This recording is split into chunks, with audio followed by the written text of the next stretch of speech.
Y'all there? Hello? Hey, this is RC Mechanic, the show, RC Mechanic. We're gonna work on the HG P407. Now, originally this truck came as a 3-speed with second and third gear only being rear-wheel drive, right? When I bought this truck, it severely failed in the whole shifting part due to the electronics not working right. So right now what we have is a Spectrum 3-channel receiver and a Hobbywing 1080 speed controller, and I'm hoping that if we switch this back that we can get this working right. So stick around because this might be a lot of fun.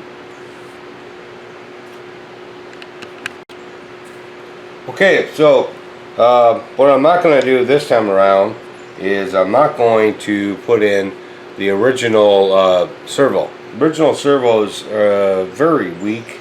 It was very weak for the steering. So I'm thinking I will just put the Savox. It's like one of the only Savox servos I have in here. Let's see if we can get it in there.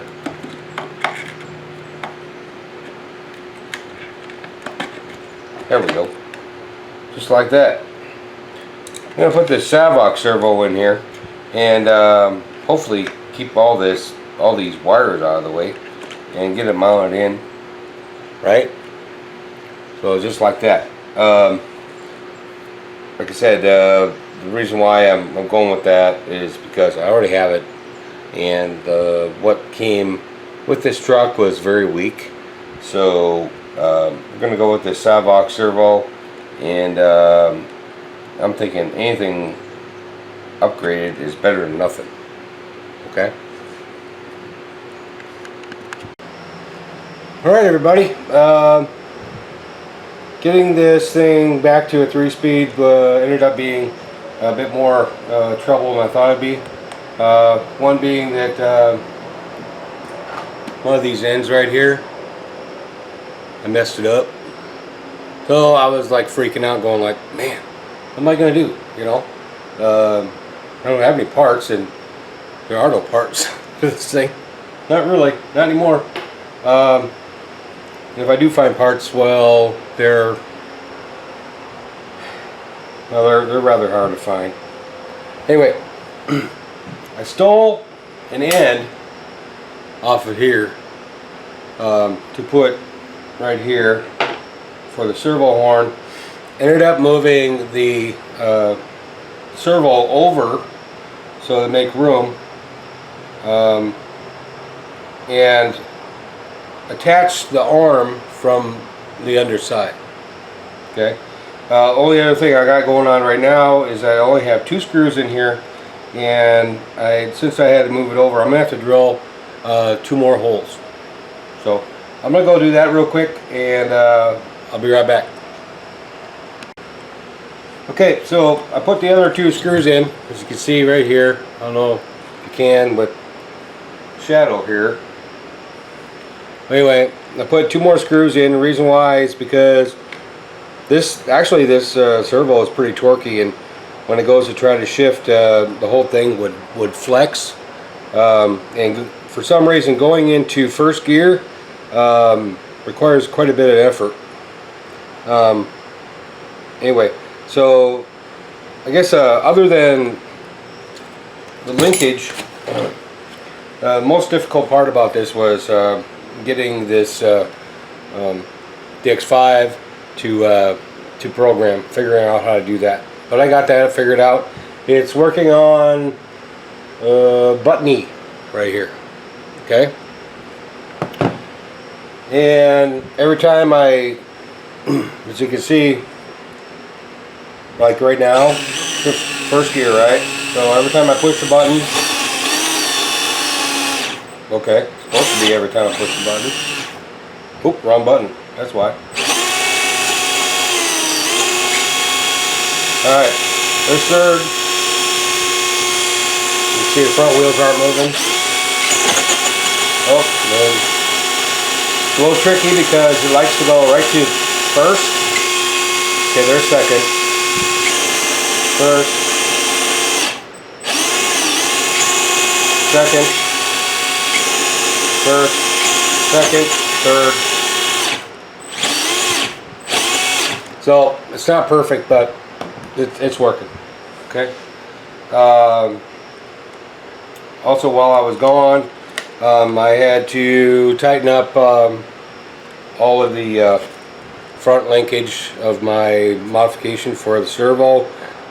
Apparently, I did not put any Loctite on anything, so I took care of that.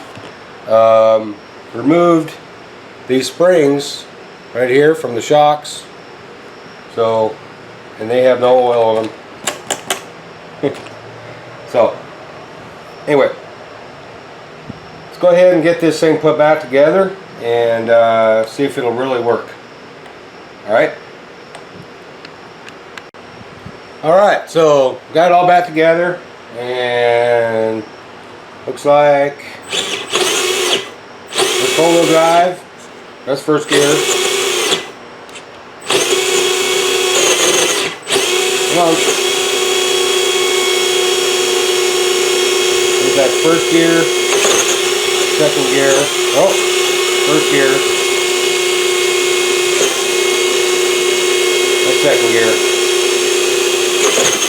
Like I said, it's not perfect, but it's a 3-speed again. The only thing is if you're on the trail, you won't know if you're in first gear and four-wheel drive until you try to climb something, right? So, anyway, that's that for that. Next, I'm going to be filling the shocks, and let's put that body back on because there's something I need to do with the rear bumper. I need to move it up a little bit.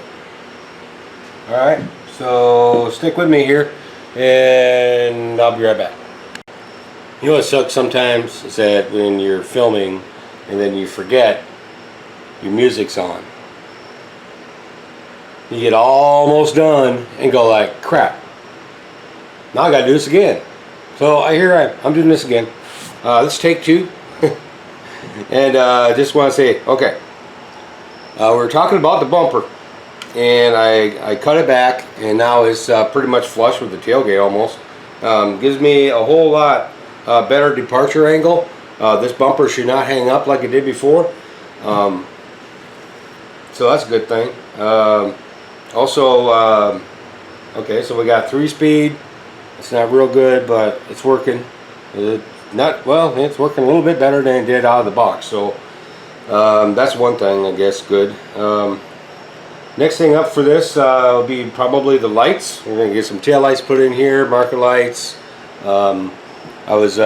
Before I had to reshoot this, I was just gonna show you guys. I got these LED lights, so we can just I can just wire them myself.